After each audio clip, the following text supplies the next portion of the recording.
Hi, in this video, I'm going to help you avoid burnout and not quit homeschooling. Have you ever thought about quitting homeschooling? It's October.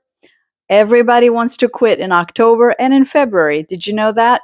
Every homeschooling mom has thought about quitting in October or in February. We're going to get into all that. But in this video, you can expect the number one reason why people quit homeschooling.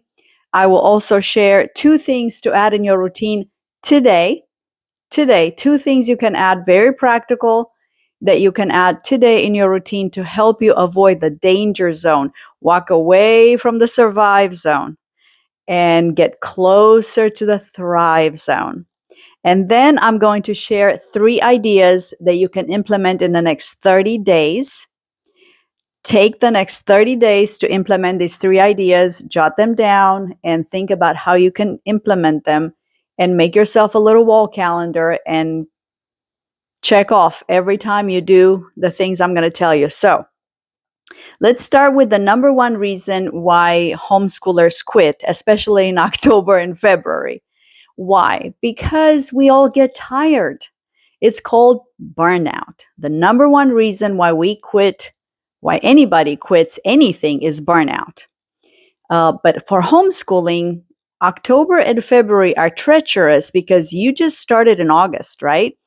Most people, unless you homeschool year round, you start in August, you're all excited about it. The textbooks are fresh, the field trips are all on the calendar, and you've got just a wonderful schoolroom that's organized to the T. And then September happens. Everybody gets a little bit however they get after rubbing shoulders with each other for so many weeks. And then October hits. And now everybody wants candy. Everybody's thinking about grandma's visit for Thanksgiving.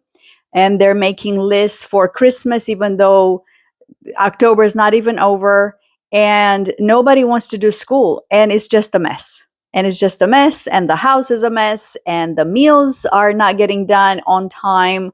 And the husband's cranky because he's hangry, and so on and so forth. So the number one reason why you would quit in October or February. Oh, and the same thing happens in February, right? You have that wonderful Christmas break, and then January, you're all ready to go. You're like, yeah, I can do this. January through April, here we come. And May, the last 2 weeks in May, when we school here in the United States, is like middle of August through the middle of May, right? So the last 2 weeks of the school year, in the middle of May, you're going to be like, hey, read a book, read a book. Let's go to the pool if the weather permits. Let's take a walk. That's school enough. Let's go. So really, you're looking at January through April. So in your mind, you can do this, right? You're ready to go again. And then February hits. Again, 4 weeks, 5 weeks of homeschooling through January and the middle of February. And the house is a mess again. The routine is a miss. And you don't know what to do anymore except just throw in the towel. Therefore, I'm going to give you 2 things to add to your routine today that will help you stay away from the danger zone of survive and get closer to the thrive zone, the green zone, where we all want to be, right? Number 1 is self-care. You got to take care of yourself, okay? And I'm going to give you an acronym. I think it's really catchy. It's called New Start. So here's a new start for you today. Every letter stands for something. So N is for nutrition. Are you eating well? Are you eating junk food? Are you eating good food? Are you eating natural foods that God created? Okay. Or are you always reaching for some bag of some processed nonsense? And I don't care if it says gluten-free on it. I was in a gluten-free section just the other day in a store, and it was just bag after bag after bag of seed oils and just nonsense.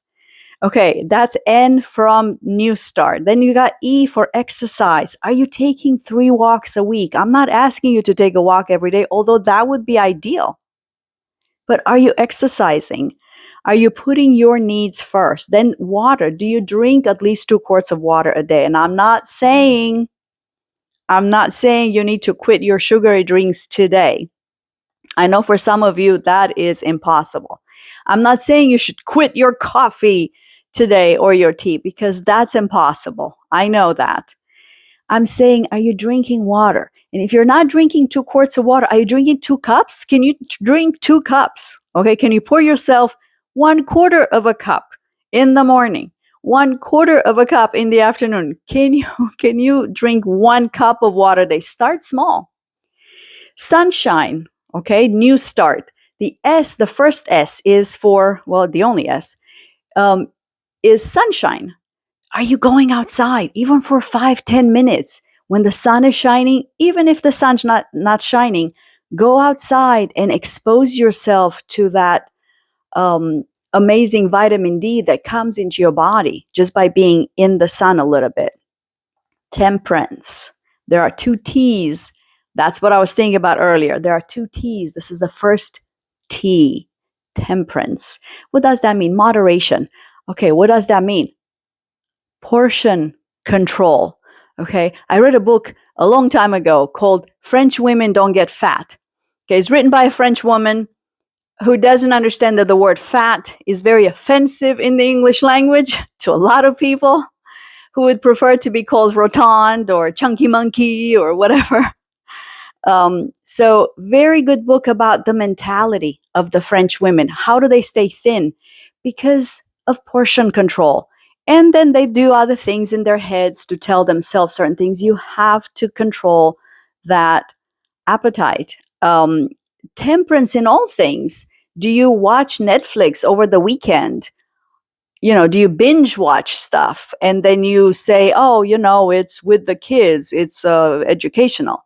Do you go overboard with maybe exercising? You can actually drink too much water. You can actually exercise too much. You can actually eat too little. Okay, I hope you're not going in the other extreme where there are people who eat not enough. You need to eat enough for strength, for health, and for your pleasure. That's another principle from the French women. They really appreciate their food. So, temperance, right? That's the first T. Then we go to the letter A in New Start. Air. Are you outside? Are you getting some fresh air? Are you opening the windows in your house? You got to ventilate that area, especially if you have pets. There are all kinds of things. You could have indoor pollution going on. Moving right along, R is for rest. New start. Rest. Are you resting? How's your sleep these days? I know people who cannot fall asleep. I know people who don't wake up. They don't wake up for 8 hours. That's wonderful. And then I know people who wake up at 3 in the morning after they went to bed at 8 or 9 and they can't sleep anymore. So they're awake for 2 hours, then they go back to sleep. So there are ways you can improve your rest. Maybe that's for another video, but take care of your rest. And if you need a nap in the afternoon, is there a way where you nap when the baby and the toddler nap? Or maybe even a preschooler? I was in preschool, I remember, for 8 hours a day from, I don't know, age 2 until age 6. And they had us sleep from 1 to 4 p.m. I hated that time. But you know what? I fell asleep and I slept for 3 hours. Maybe I was there for 10 minutes. Okay. And I didn't like that time of waiting to fall asleep. And then I fell asleep. And I was a preschooler, right? Kids need sleep. And if you can just put them in their room, even if they don't sleep, at least you sleep. And last but not least, trust in divine power. New start. The last T, the second T in this acronym is you have to trust in God. God called you to be a homeschool mom. Why not trust the one that called you, right? Faithful is he who has called you. And if he began a good work in you, Philippians 1:6, he will perform it. He will take it to the end. All right, so that was your actually just number 1, self-care, under the 2 things you can do today for yourself. How about number 2, hobby? Do you have a hobby? There are so many things you could do. You could paint, you could sculpt, you could take some lessons in ice skating. That's what I'm doing with my daughter. We are taking ice skating lessons. You could sing in a choir. Is there a community choir if you like music? I used to be part of the Sevier County Choral Society. I loved it. We had two concerts, one at Easter, one at Christmas, and it was wonderful. Can you take care of a pet? Your own, other people's pets? Can you go to a petting zoo and enjoy volunteering there, or an animal shelter? That could be a hobby where you volunteer somewhere. How about reading? Um, I know I need to read. I need to read. It's a hobby of mine, and it helps my mind, my thoughts, all the content creation that I do. So I read. And those are the two things you can do today. Now, if you need to not do so much, then we go into the 3 ideas that you can implement for the next 30 days. So I'm telling you right now, go to the internet and type in 30-day calendar blank. Okay, print that out for yourself. Put in the dates wherever you are right now. I'm making this in October. You could be watching this in May. Just start wherever you are and write something that you're going to quit. You're going to quit. You're going to stop doing this in the next 30 days. Okay, whether it's drinking Sprite or whether it's, calling somebody who's annoying you, but you feel obligated to call them back.